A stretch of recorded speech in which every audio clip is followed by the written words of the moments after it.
Bonjour les belles âmes, j'espère que vous allez tous et toutes très très bien. Je vous fais aujourd'hui une vidéo un peu particulière, une vidéo blabla, parce que j'ai reçu des commentaires, des messages à propos des cartes, de la part de mes abonnés, me demandant si en fait les cartes finalement, c'était l'ombre ou la lumière, voilà, s'il y avait pas voilà, où en ce moment, il y a beaucoup de personnes qui sont dans des formes de jugement par rapport, à la cartomancie, la bibliomancie. Voilà, ça vient peut-être aussi de la part de certains dogmes, de certaines religions où effectivement c'est même associé à carrément une part démoniaque. Donc aujourd'hui, je vais répondre à cette question.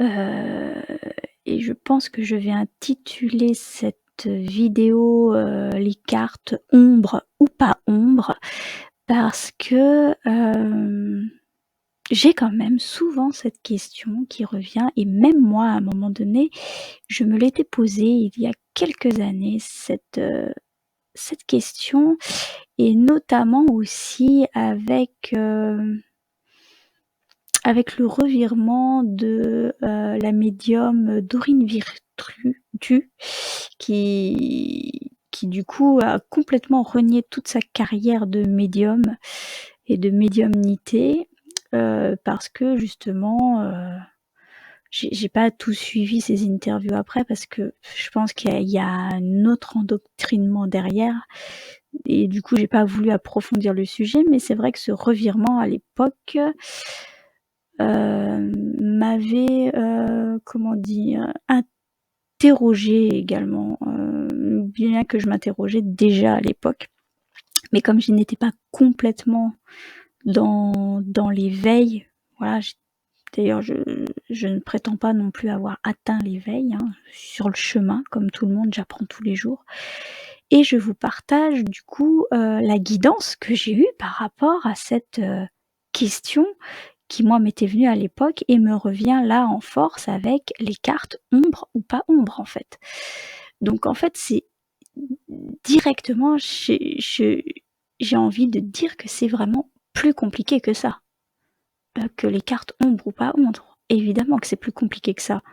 Évidemment, car encore une fois, ça je vais vraiment j'insiste vraiment dans beaucoup de mes vidéos là-dessus, tout n'est pas tout blanc ni tout noir. C'est une vision manichéenne du monde que je pense au bout d'un moment, il va falloir arrêter ce type d'être, les hommes contre les femmes, la lumière contre l'ombre, l'invisible contre la matière.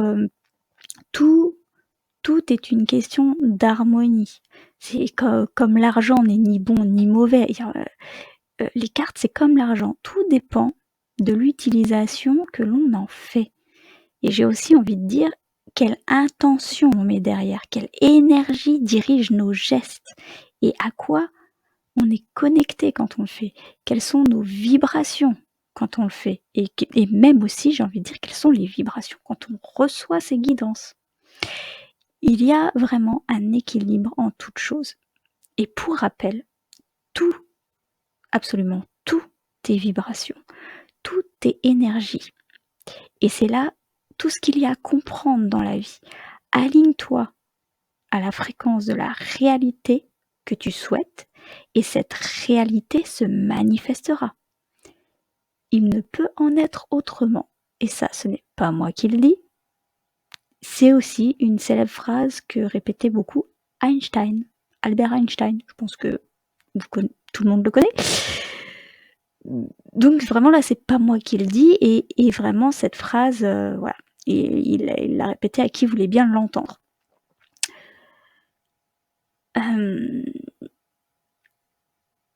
Donc oui, tout voilà, ça rappelle aussi à la loi de l'attraction. Voilà, certains appelleront ça la loi de l'attraction, qui se vérifie quand même un peu, qui se vérifie, hein, quand même la loi de l'attraction, voilà. Heu, c'est la manifestation de nos pensées, voilà, notre demain est fait de la manifestation de nos pensées d'aujourd'hui. en gros.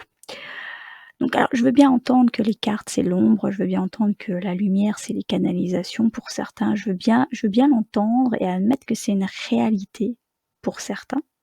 Car il y a quand même en effet des personnes qui utilisent les cartes uniquement dans le but de manipuler d'autres personnes, ou pire encore, enfin de créer des dépendances aussi, donc ou pire encore des personnes qui sont soit eux-mêmes des vampires énergétiques, soit servent, sont les valets, hein, dans le sens qu'ils sont les valets, les marionnettes inconsciemment ou consciemment, mais bon, c'est plutôt inconsciemment, de vampires énergétiques.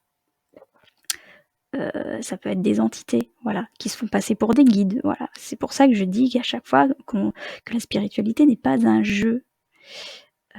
Voilà, on dit des jeux de cartes. Moi, jeu de cartes, bon, ce n'est pas, pour moi, ce n'est pas un jeu. Je veux dire, les énergies, ce n'est pas un jeu, voilà.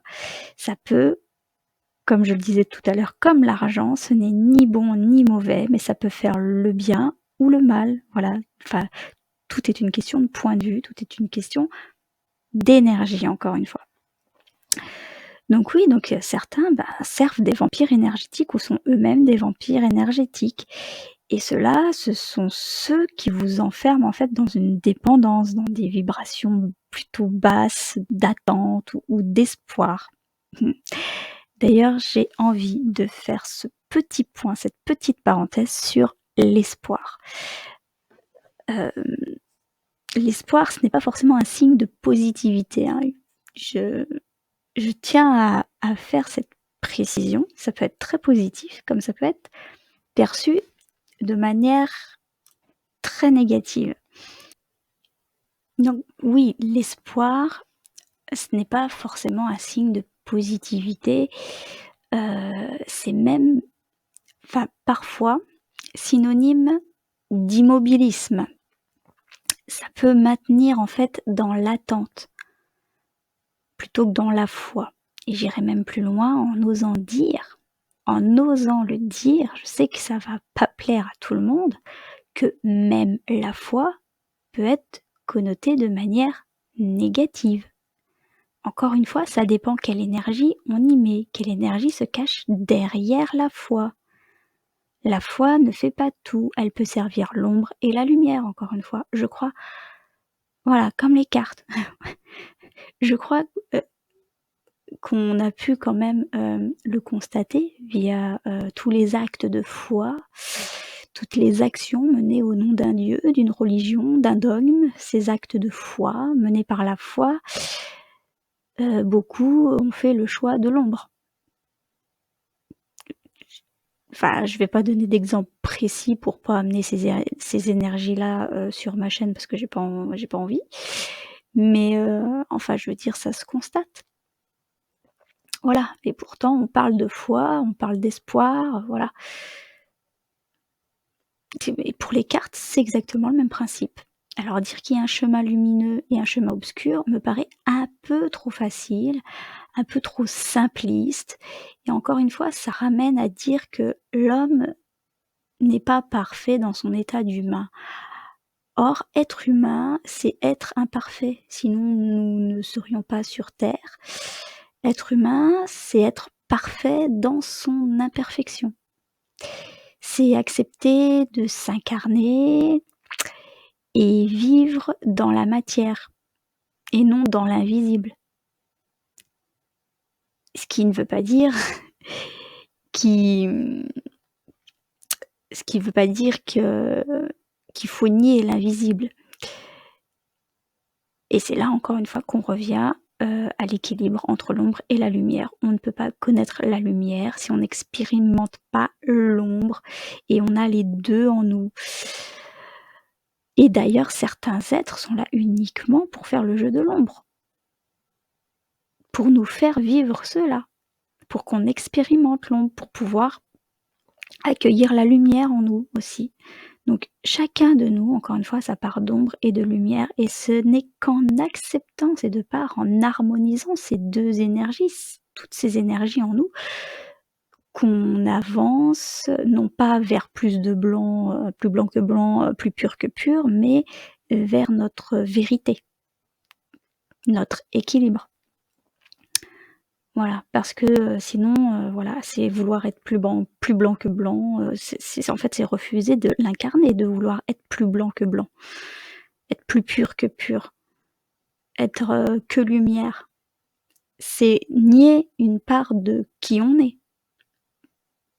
Voilà, et ça, même si ça peut amener de très hautes vibrations, c'est on n'est pas dans sa justesse. Enfin, après ça, c'est mon opinion. Prenez ce qui résonne, comme j'aime le dire. Donc, cet équilibre, c'est quand même accepter l'ombre et la lumière, mais c'est accepter l'ombre et la lumière, mais c'est aussi accepter la matière et l'invisible, être aligné, accepter d'être à la fois incarné et relié au divin, relié à son être supérieur, son guide intérieur, enfin, appelez ça comme vous voulez. C'est faire confiance avec foi à sa propre guidance, avoir foi que, tout est déjà là en nous et ne demande qu'à être réveillé, révélé si ce n'est pas encore fait ou c'est en chemin. Heu, En fait, chaque vérité correspond à un moment au moment où vous l'entendez, au moment où vous le vivez, en fait. On Si on savait tout à l'avance, voilà, c'est pour ça que moi je fais pas vraiment des prédictions, je donne des conseils. Voilà, je ne peux être que voilà, pour moi les cartes c'est un support, c'est pas voilà. On peut être que vraiment, guidé, voilà. Enfin, pour moi la vérité, elle est propre à chacun et chacun sa vérité. Voilà, c'est surtout ça. Et c'est l'expression de qui l'on est, voilà. Donc oui, faire confiance avec foi en sa guidance, avoir foi que tout est déjà en nous et ne demande qu'à être vraiment, révélé et voilà. Dans l'expression de qui l'on est, avec foi.